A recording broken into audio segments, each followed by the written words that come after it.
Beijing's leaving out antitrust out of its 2022 economic goals, focusing on technological development. In fact, a meeting of the Community Party's Politburo left out the mention of disorderly expansion of capital that last year signaled essentially widening of the tech crackdown. So that's not happening. Have you seen the worst?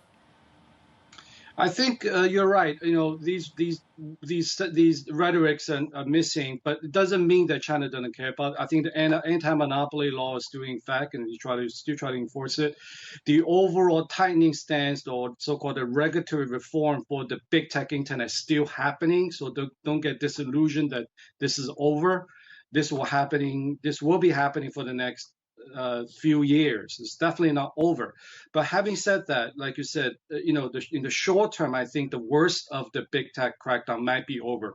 Similar to what we just talked about for the real estate. There's a risk with the slow economy. That's why China needs to take a break on the crackdown on everything, the big tech crackdown or real estate or healthcare or other things.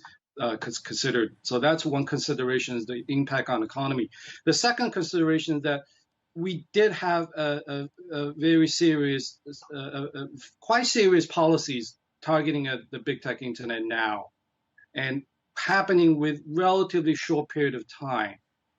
You see in the last 6 months or 3 months, policy after policy for the big tech companies, and from the government standpoint, they also need to give the company some time to execute the changes and conform to these new rules. So I think might be enough for now, and give some time for the companies to comply and see how they react. However, having said that, if the companies still try to find loopholes and try to go around it, of course you can expect another crackdown.